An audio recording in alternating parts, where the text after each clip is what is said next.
Joining us here tonight. Of course, a gorgeous night outside, but this will be well worth the absence of a little bit of sun. I assure you, I've heard Istvan speak once before, and he's got a lot of great information, broad as well as specific. So I'll just read a little bit of an introduction just to start us off. So Dr. Istvan Balyi is a resident sports scientist of the National Coaching Institute since 1994. He has worked with several national and international teams as high-performance advisor, planning and periodization for major games, including the Olympics. He is a world-renowned coaching educator, with his series on long-term athlete development periodization being published in Australia, Canada, the US, and in the United Kingdom. He is presently high-performance advisor for the Canadian Sports Centres Victoria and Vancouver, UK Athletics, and the Lawn Tennis Association. Istvan is a long-term athlete development advisor for Canadian Sports Centre Vancouver, Sport England, the Irish Republic, English Rugby Union, the English Cricket Board, British Swimming, the Football Association, and many, many other things, and much, much more. But I will leave it there, stop talking, and if you can join me to welcome Dr.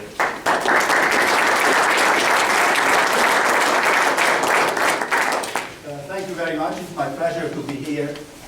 And you hear a different accent than Steve Norris, I believe so.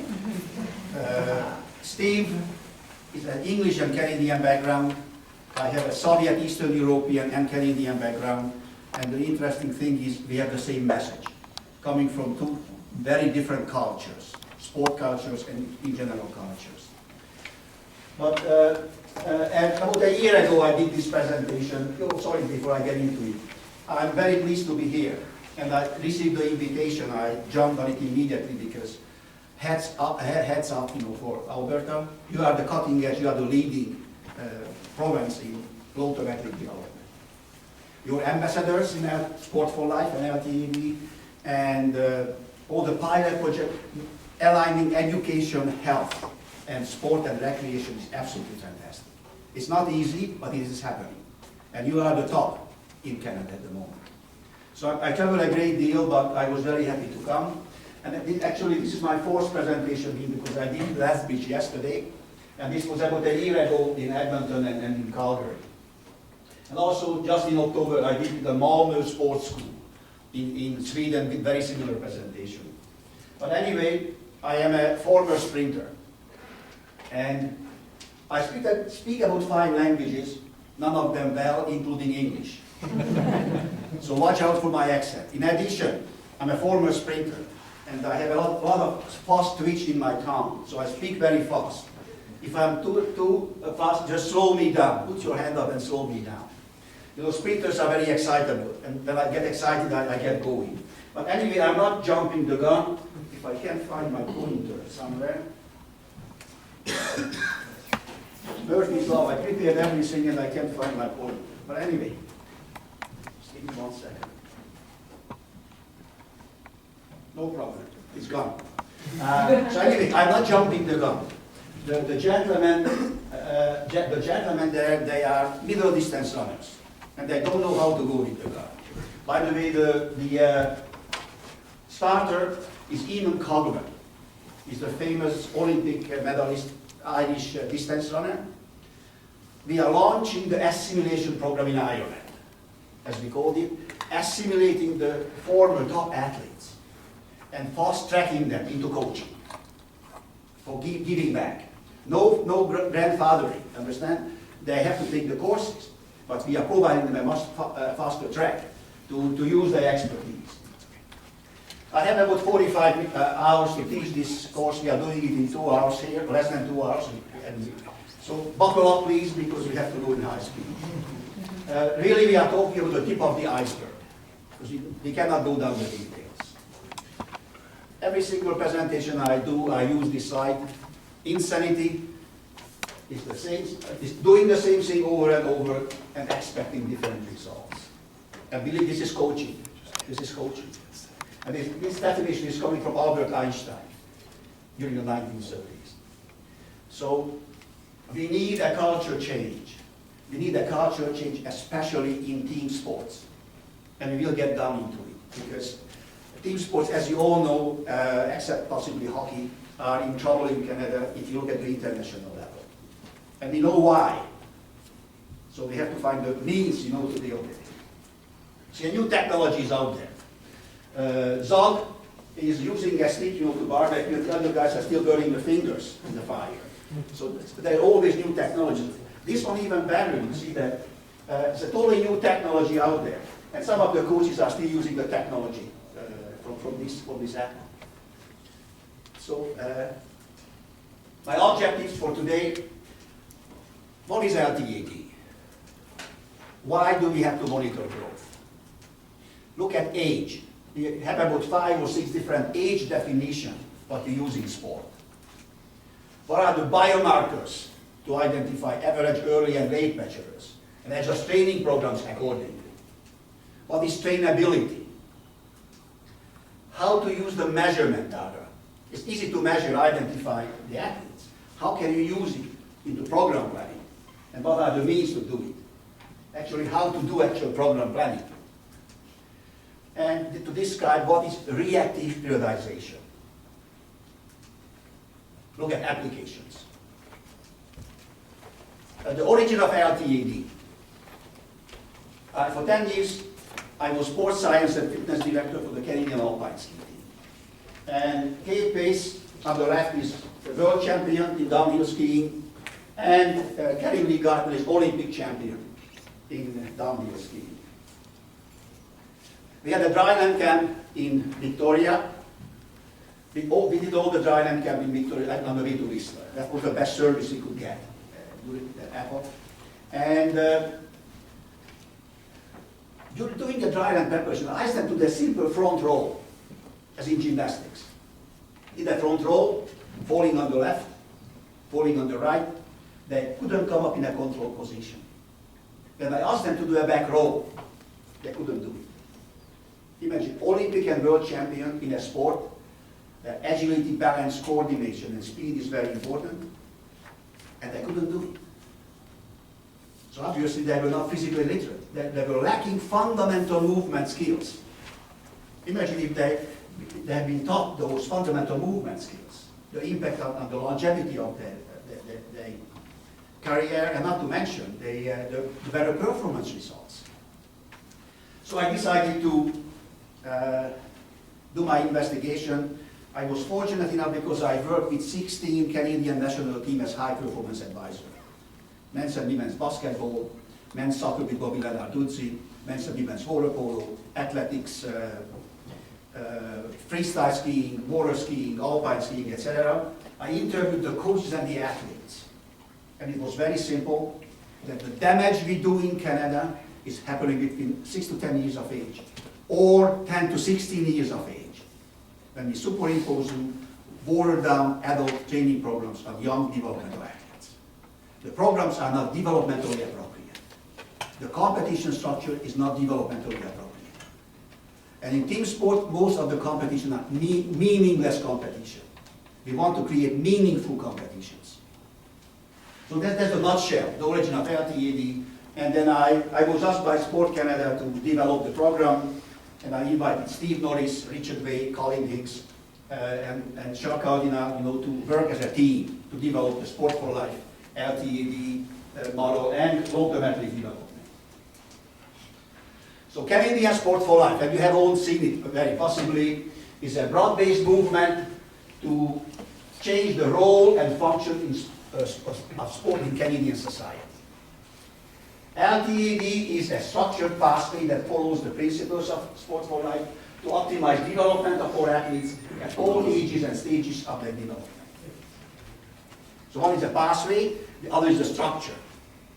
And both Sport for Life and LTAD represent a paradigm shift in which way we manage and deliver sport and athlete development training in Canada.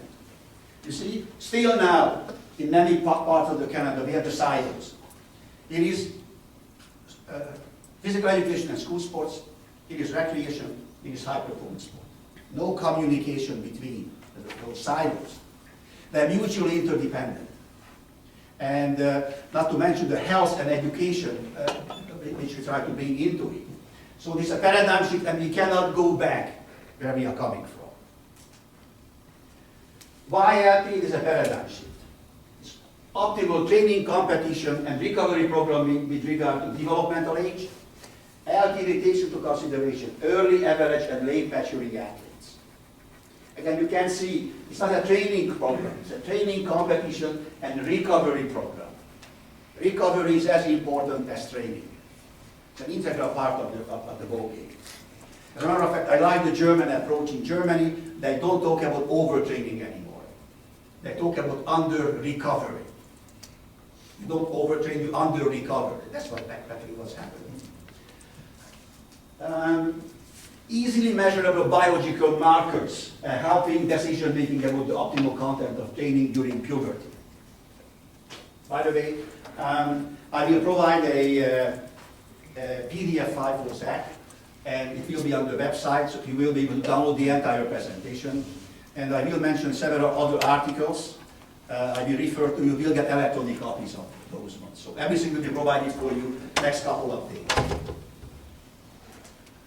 LTED explores the sensitive periods of faster adaptation to training during pre-puberty, puberty, and early post-puberty. You see, do you know when we make or break an athlete? Pre-puberty, puberty, and early post-puberty. And we have very poor programs. It's changing now, it's getting better and better. But again, we are still superimposing adult programs on developmental athletes. We know what to do at the elite level, all the research, all the information is out there. The lower level you come, the least information we have, except a few early specializations for like figure skating, diving, and gymnastics, because they have to deal with a very early age, very serious training.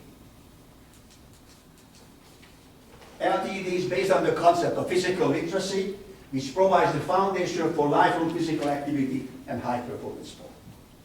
Physical literacy, I believe so personally, made the LTED more accepted in Canada, because we were soliciting education and health about sport programs, and they mentioned we are not interested in athletes. As soon as we brought in physical literacy, it became very clear that it's high-performance sport and participation is the foundation. Developing fundamental movement skills, fundamental sport skills, you will be able to practice, participate, and go for high performance. We have a couple of teenagers here, and they can tell you, and you all know as parents, that the most important things for when you're a teenager to look cool. Obviously, you have to look cool. Otherwise, you lose the respect of the peers. And what's happening, if you do not have the skills, you will not go out and play soccer or baseball or whatever sport you are practicing. You will go and do something else. So by physical literacy, we will be able to provide those skills that we create lifelong physical participation or activity. And those few who want to go for the elite stream, they will have the skills also to go and excel. LTD programs are characterized by developmentally appropriate training programs and developmentally appropriate competition programs by using meaningful competitions. And uses adapted adult periodization principles. The periodization is a big, I will talk about it later on. It's still a very much misunderstood part of athletic preparation. And again, we are using adult programs. We have to find the means to, how do you periodize for a pre-pubertal athlete? We have very little information on this. We are just writing a few chapters on it. It is sport system alignment, as I mentioned, full sport system alignment, as I mentioned before, school sports physical education programs, recreational physical activity, and high performance programs. Also aligns health, education, and sport. That's the objective of Sport for Life. Alignment of education, health, and sport. And the objective of LTED is producing high performance athletes. So LTED is a tool for change, changing the face of sport in Canadian society. You can download this Canadian website if you haven't seen it before. This is the 205 edition of Canadian Sport for Life. I was asked to write an updated edition by the end of this fiscal year. It's outdated, it's about 6-7 years old now. So all the sports we have done the research, we have so much new information that we really can upgrade this, and hopefully we'll be ready before the end of the year, end of fiscal year. Very proud to produce the No Accidental Champions, which is an LTED for athletes with a disability, physical disability, and also with an intellectual disability. Recommendations for coaches and parents. And the Canadian Sport for Life Parents Guide is very useful for the parents to understand how to use the information available. How to select proper coaching, how to select proper clubs, everything is in there. And you can download this from the website. These are some of the sport-specific athletics on the left, rowing, speed skating, snowboarding, canoeing, biathlon, judo, freestyle, synchro, volleyball, etc. So so far we have developed 45 sport-specific LTEDs.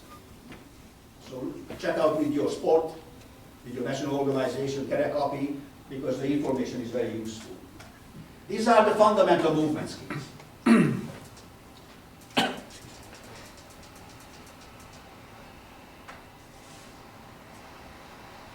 We all know this. However, it's shocking if you have one skill you are missing. You cannot catch. These are the sports you will not be able to play. This is the shock, one single skill. You're eliminating. And you do not have agility, balance, coordination, speed. These are the other sports you will not be able to play. You will shy away because you don't have the skills. So we definitely need to look at the concept of physical literacy in a very strong way. So in practical terms, physical literacy, active start, fundamental, train to train provide the fundamental movement skills and sports skills.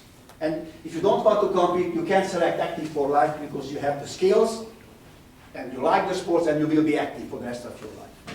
Very few will go for train to train, train to compete, train to win. And when they retire, they go back to active for life and giving back as coaches, athletes, or just simply masters, competitions, etc., etc. This is the layout of how physical literacy is important in the system. It's another skill, as you can see, and Feyenoord, the Dutch soccer team. And you see the gesture is bad, but look at the hatred on the face of that kid, 6 years old. Look at the hatred there. Imagine when he was 16, 17, or 18. What will be happening at the World Cup or the European Cup or whatever. We see all the stories, you know, where. Oh, sorry, it is the roll-off monitoring growth in LTAD, application to program design, junior periodization. You see that I'm borrowing this, the feet or the foot here from the New Zealand All Blacks program and fill it up with LTAD. Obviously, the younger ones need a different program than the intermediate ones and need the elite ones. And we have the knowledge for the big foot here. We have less and less knowledge as we are coming down. So we assign the active start fundamentals, fundamental movement, physical literacy development. And then building the engine, the train to train. Puberty is the time when the body is more ready for adaptation than ever before and ever after before. And you're missing it. Imagine the heart is growing, lungs are growing, blood volume expands, hormones are coming in. It's all happening. Fantastic opportunity. But we still missing to exploit it. So if you look at, if you write down the website lted.ca, you can get all the information I have shown you before here. And this is the role of monitoring growth in long-term athlete development. It's a 30-page document. You will be able to find all the crucial information that we discussed here tonight, with all the details. So I will be jumping some of the slides because it's so technical, it's no reason to read through, you know, protocols of testing, for example. You can read it for yourself easily. This is a book, just recently published in the UK with a colleague of mine, Craig Williams from Exeter University. The two of us put it together. It's a scientific version of the former slide. And you can see the typical velocity curve here, grows as it's happening. And I love this picture. Unfortunately, the editors changed this kid here, replaced it with another athlete. The reason I love this picture here, because if you look at the kid, every single part of his body in the wrong position. Look at the foot, the knee, the ankles, the arms, nowhere, posture, and head position. But he's smiling. A few weeks later, or a few months later, he'll be running properly. And this is what we need to go through. This is the posters you can see. It's hanging on the wall there. During the break, we are breaking it for a few minutes in the middle to get hydrated and etc. And so you will be able to look at it. It's a poster which tells you all the details, what to measure, how to measure, why to measure, and the protocol is there. Again, this is I'm maybe enlarging it, but this is a very interesting part here. At the early ages, up to 7, 8, 9, they are all equal. And then the individual differences are coming on, early and late measurements. And what's happening, males and females, and finally they're catching up with each other as adults here. But again, you can check it out. I don't need to get into details here. Choosing the early or late measurers. You see 12.75-year-old females, pre-puberty, late measurer, average or untimed measurer, and post-puberty, early measurer. What we usually do, we are picking the early measurers. Why? Bigger, stronger, faster, they can do the job. Sure, size or force. Very often, these kids, they were here, and suddenly they are here, cannot compete anymore, they are quitting because they lose confidence, it's not fun anymore. I used to be able to beat these guys, I know they are beating me very, etc. They leave the system, or hopefully they find another sport. But we have to educate them and the parents of these kids that the late measurers are the real talent. 75% of the top athletes of the world are late measurers, if they stay in the system. So what are the advantages and disadvantages to be an early or late measurer? Probably early measurer, bigger, stronger, can do the job. But what comes with it, very often, they don't work as hard as they should do, or they worked before, because they can't do it by size or force. So they're getting lackadaisical by training. And obviously, if these guys stay in the system and they're working hard, when they catch up with them, and they will catch up with them, then they will run circles around the big guys and know these guys are quitting. The advantage of the late measurer is the optimal skill training in the scientific literature is 9 to 12 years of age. But we know very well now that it is before the onset of the growth spurt, which can happen 11, 12, 13, 14, 15. So they have more time to develop general and sport-specific skills. And if they are sampling and doing gymnastics and skating and soccer and baseball, etc., they're honing a lot of skills, and they decide to specialize at 14 or 15, it will be, they have the skill set to develop it further. But we have to educate them to stay in the system. So about 30% of the population is early or late maturer. 5% of the population is very early or very late maturer. So we're talking about 35%. It's huge. And we are losing many of those because we don't have a system to help them. The same thing it was quite interesting that in athletics, recent conference in Germany, they identified that if you're a world junior champion in track and field, they call it a kiss of death. 6% of the top world junior champions made it to elite level in athletics. They're simply early measurers. They can do the job. And when these cats catch up with them, they are out. maybe 6–10% who can do it. So again, this is a huge issue. Early, average, on time, or late maturation. It's an X-ray of two 14 years old chronologically. On the left side, 12 years of skeletal age or biological age. On the right side is 16 skeletal age. They are 4 years apart by developmental levels. Same age group, same competition, same training program. Absolute nonsense, I'm sorry, absolute nonsense. But we are doing it. Typical growth spurt, very quick development after birth, very quick deceleration, about 5–6 centimeters between 6 and 10 or 11.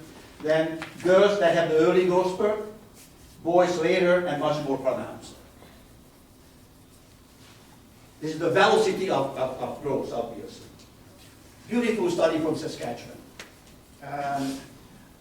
You can see that these 100 boys from 7 to 16 years of age. Every single kid, as you can see, have a different growth profile. These are those velocity curves, what you have seen. If you put them in order, these are the very early maturers, these are the early maturers, these are the average maturers, and these are the late maturers.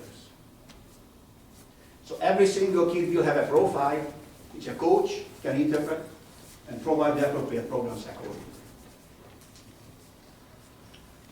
So again, very similar 6 average, and the menarche is usually happening a year after growth decelerates. So they reach the peak there, after growth decelerates, the menarche will be happening approximately 1 year later. So the coaches can advise the parents and the athletes that this is actually coming and happening in the near future. With boys, very much happening much later, much more pronounced, and peak strength velocity is coming 12–18 months after growth decelerates. That's when the hormonal system is ready for hypertrophy. Before you have the hormones, you train the neuromuscular system. Coordination, agility, efficiency, no hypertrophy. Or very, very minimal hypertrophy. Just basically muscle definition will show, not hypertrophy. But the interesting thing here, that this can happen here, or this can happen here. So introducing this peak strength velocity for a late maturer. It makes the athletes tired, they will improve, but it's not a priority. You understand? We have to think in priority. Exploit those systems which are fully trainable during puberty. And we can it's identified already, and relatively easy to do. This curve is not as smooth as you can see. You can see that this is jumping all over, but you can see here is the major growth spurt. This is a very interesting picture here. This is an early maturer, and this is a late maturer. And you can see that this is a rapid transit. Rapid transit means that an individual will go through peak height velocity quickly. 1.5 years, 2 years. It's a slow transit. It might take 5–6 years to go through. So obviously, when you have rapid transit, you are facing a lot of issues. Sudden growth, you have grown 10–15 centimeters in a very short period of time. Center of gravity changed significantly. The levers are much longer. The speed is gone. Coordination is gone. Center of gravity is... So obviously, the coaches should be aware of this because they don't understand why this is happening. Occasionally they give them a hard time. You're not trying enough. You're not doing this well enough. So slow transit is easier because the growth is very gradual, so no sudden changes. Therefore, it's easier to manage those athletes with this slow transit. And you can plot this easily. We don't need this. These are again the same age athletes competing against each other. Excuse me. This is Irish boxers, 60, 50, and 40 kilo, same age. Obviously, this guy lined up very well in the gene department for basketball or volleyball. And the frightening thing is that in the near future, I don't know the numbers on it, but in the near future, as a matter of fact, you will walk into Toys R Us and you're going to buy a set of jeans for your kids, basketball jeans, athletics jeans, water polo jeans, or whatever, and it's coming. Luckily, I'll be not coaching when this is happening, you understand? But again, look at these kids here. This is a little boy, it's a boy, this is a man. They compete against each other. Age in LTAD, chronological, skeletal, or biological. Relative, how many of you know about relative age? Relative age effect. Developmental age, training age, sport-specific training age. Chronological is easy. Okay. Relative age refers to the differences in the age among children born in the same calendar year. I have lots of slides in here. One born in January, one born in December, they are 12 months apart. Huge impact on intellectual development, on physical development, on emotional development. But we treat them as age group. Malcolm Gladwell's book, The Outlier, is an excellent example. I will have some books at the reference at the end, so I will share it with you. Skeletal age is bone development, biological development. Developmental age refers to the degree of physical, mental, cognitive, and emotional maturity. Physical developmental age can be determined by skeletal maturity or bone age, after which mental, cognitive, and emotional maturity is incorporated. So developmental age is average, early, late maturers. Easy to measure the physical, the mental, cognitive, and emotional side. It's a lot of question marks we have. General training age, the number of years when the kids were sampling sports. Few months of hockey, a few months of skating, a few months of baseball, basketball, soccer, etc. Developing different skills, different decision-making capacities. And sport-specific training age when they decide to specialize in one particular sport. In figure skating, diving, gymnastics is happening at age 5, 6, 7, 8. In most sports are late specialization sports, and this specialization is happening 13, 14, 15, sometimes even 16 years of age. Specializing early in a late specialization sport like hockey, football, all the team sports is a mistake, because they actually will be one-sided, lacking fundamental other movement skills, and lacking other decision-making skills, and overuse injuries. So the more they practice in different sampling more sports, the better athletes they will be. And one example, I was in England with England hockey, which is England field hockey. And we had a big meeting with about 100 people there from the organization, 10 years ago. And do you want to do LTD or not? And the old school, we don't need this, we'll do everything right, everything is okay here. And one of the ladies stood up, who was the top field hockey player in England, Jane Smith. And she said that, you know what, accidentally, I did everything what is described in LTAD. Then I was 6, 7, 8, 9, 10, soccer, basketball, athletics, gymnastics. Then I learned decision making in different sports, developed the fitness. At age 15, when I touched the stick the first time in my life. 2 years later, she was the top hockey player around the world. I mean, field hockey player around the world. She had all the transitional skills, multiple fitness, and decision-making capacities. So multi-sport environment is very, very important in late specialization sports. Getting back to relative age, differences in children born the same calendar year. In Victoria, recently, twins were born. One was born in 11:57 p.m. December 31st. The other 2 minutes after midnight, January 1st. 5 minutes age difference. They are 1 year apart in our system. You understand? 1 year apart. And the parents are smart. They will put this kid a year later to school. You understand? Because that will be his age group, or her age group. So again, this is absolutely huge, and are the opportunities to develop into champions, a sports person, as you can see, English coalition, the same for everyone. Surely someone months of birth cannot influence the opportunities to play sport. That's a ridiculous idea. It is not. It is absolutely huge. These are, again, early born and late born athletes in the same year, Canadian gymnastic team. Based upon studies, very evident in many sports, it was much more pronounced in boys. Sorry, in boys than in girls, both in team and individual sports.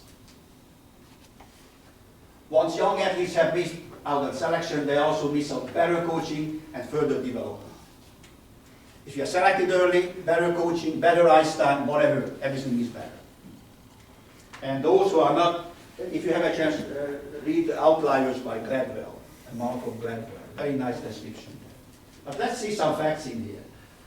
And this is not only in sports, it's in the school system. So I'm really surprised that the school system is not still thinking about it. It's so simple, so straightforward.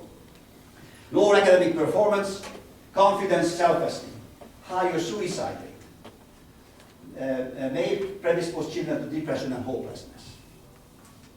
Here is an article on relative age effect on suicide around the world. It's a huge issue, and we are blind to it. So we really need major interventions here. WH and OHL, as you can see, selections. Those who were born in January, February, March, they are selected 16 and 14%. Those who were born in December, smaller, slower, etc., they are hardly any, only 4% are selected. Look at the distribution of the selection process. This is NHL hockey players. First quarter, 34, last quarter, 15. Junior ice hockey players, 37-12. English athletics, 55-8.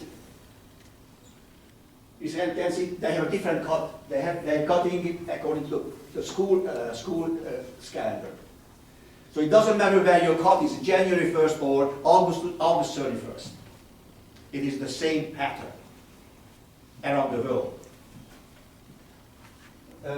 Males again, under 17, under 15, under 20, very similar patterns as you can see.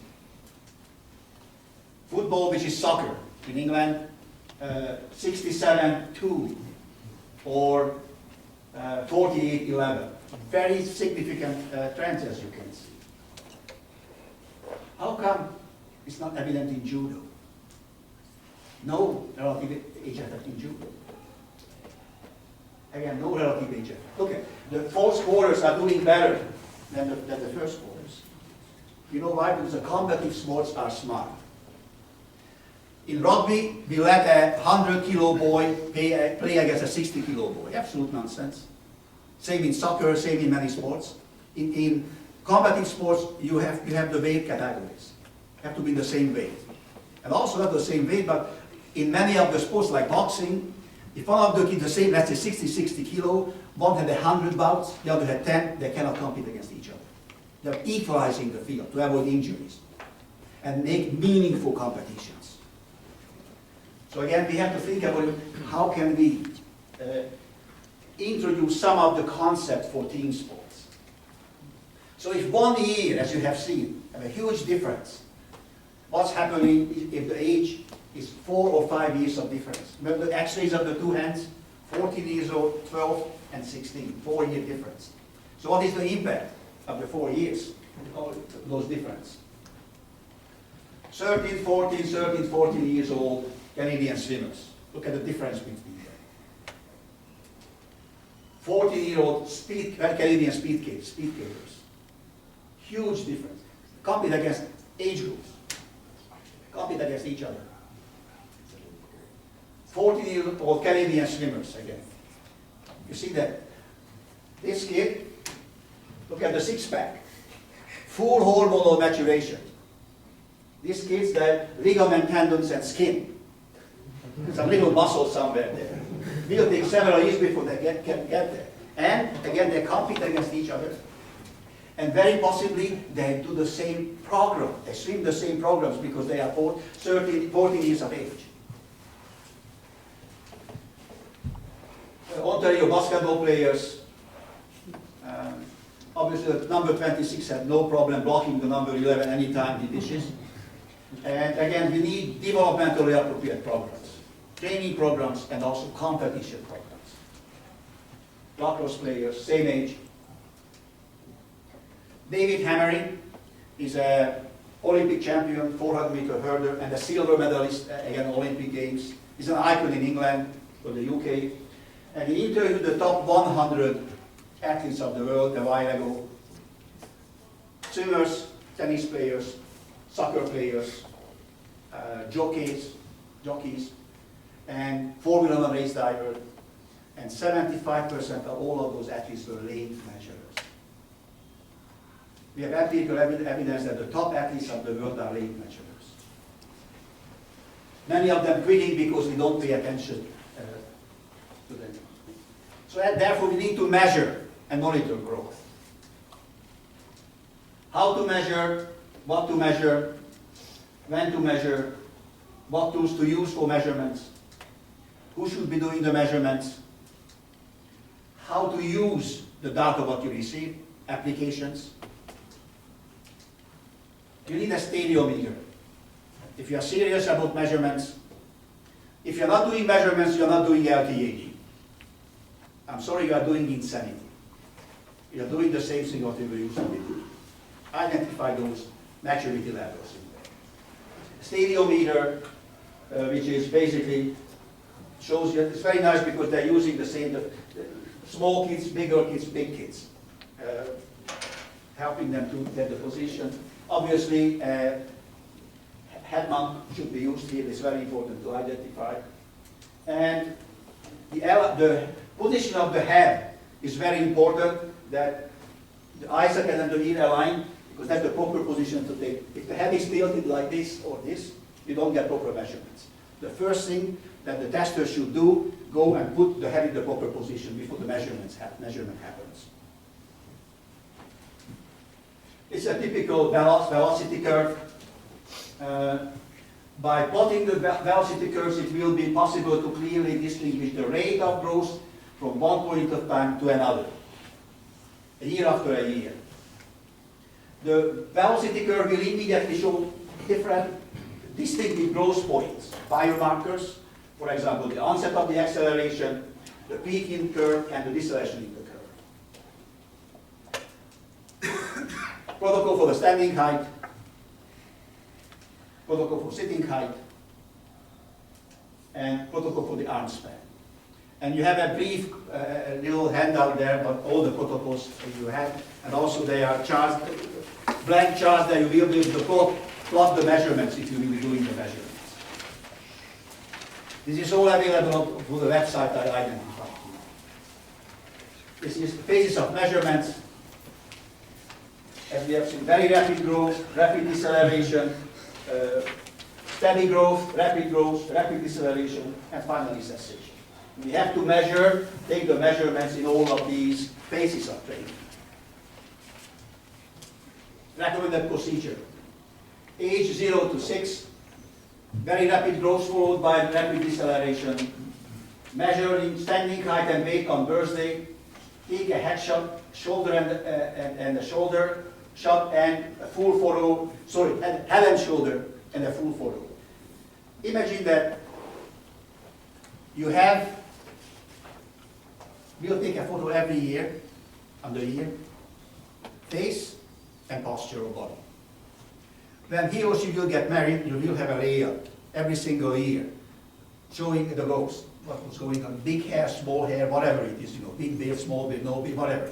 It's a fantastic contribution, to can give to your family.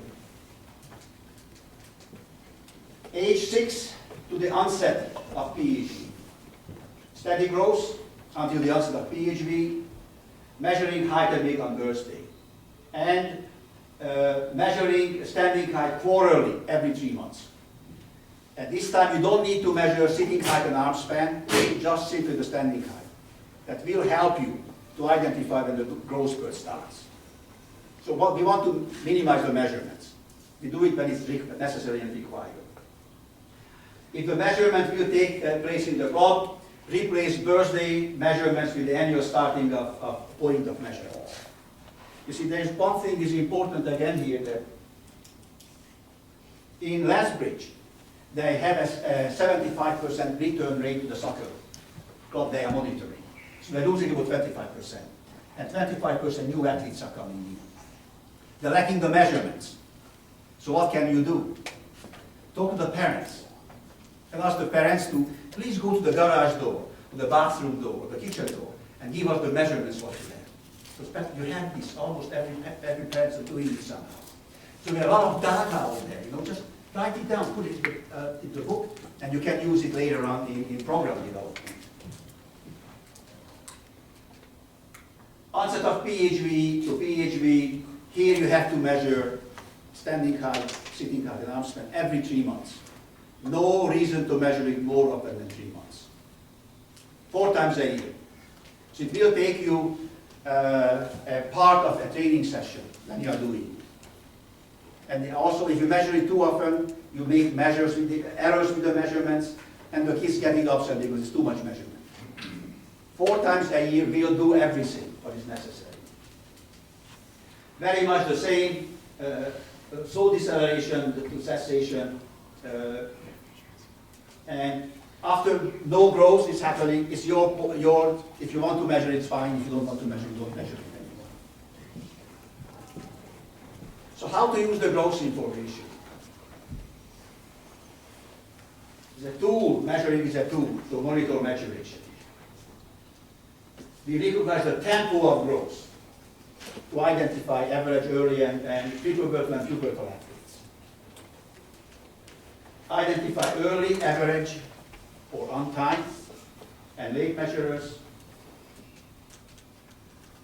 By monitoring growth and plotting the patterns of growth, can help coaches in decision making. How to adjust training, competition, and recovery programs related to the velocity of growth. And I will explain precisely the technique how to do this. By measuring sitting, standing height, and arm span every 3 months after the onset, we'll identify which part of the body is growing. Usually the foot and the hand first. Then the legs, the arms, the trunk, and finally fill out. So imagine the implications for athletes. The legs has grown 9 centimeters. Center of gravity changed. Now the arms are growing, whatever, 8, 9, 10 centimeters. Center of gravity changed again. Now the trunk is growing. Center of gravity changed again. We fill out more muscle mass, changed again. So they have to relearn skills over and over and over during when this is happening. And very often, so for example, if I know that the kids, the legs are grown 9 centimeters, I know I have to make decisions about the kid. What kind of training, weight-bearing activities, non-weight bearing activities. You know about Osgood-Schlatter disease, which is a misnomer. It's not a disease, it's a condition, easily treatable. So you can make appropriate decisions if you understand what part of the body is growing and how it is growing. Very serious implications in figure skating, diving, and gymnastics, obviously. I have some example about in diving, but I can share with you. The coach will have a better understanding of the impact of both on skill, speed, and on flexibility. Imagine that your femur has grown 9 centimeters. The pull on ligaments, tendons, and muscles. So you have to adjust the flexibility training and so on. Very serious implications. The trainability of speed and suppleness is based on chronological age. The reason that flexibility and speed is based on chronological age because all the research done internationally is based on chronological age. Never related to the growth spurt. In And again, sorry, the biological markers can identify the sensitive periods of trainability for skill, endurance, and strength. Timing the training emphasis can be determined to introduce optimal training effort. You know what we are doing now when we are training pubertal athletes? We are improvising, we are guessing. Or decisions are made on arbitrary decisions, feelings, intuitions. But it's not related to the biological state of the athlete. And we have to change that obviously.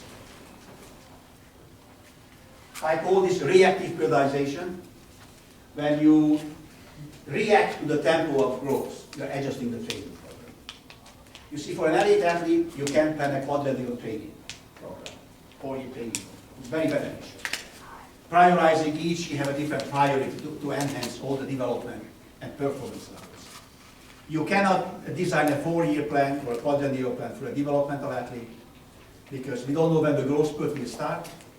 We do not know when the growth spurt will finish. So we have to react, early, average, late measurers, rapid transit, slow transit, and adjust the training programs accordingly.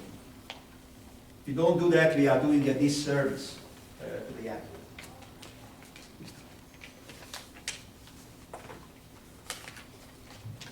That's all I have. Conclusion, measurements, and we have a break after this. Before the onset, measure every birthday. How close to it. Beginning of the annual training cycle, if you are in class. Every 3 months after the growth spurt started, no more often, not less.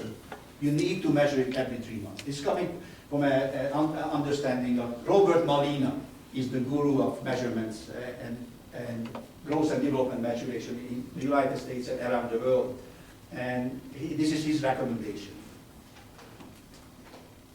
The protocols, if you want to see the roll-up monitor growth in LTED, I showed you this chart before, so you can look it up. You have a little summary in the small sheet what you receive, but all the details are in the bigger booklet. By monitoring growth, the coach can react to the tempo of growth and adjust the training, competition, and recovery programs accordingly. Proper periodization should be used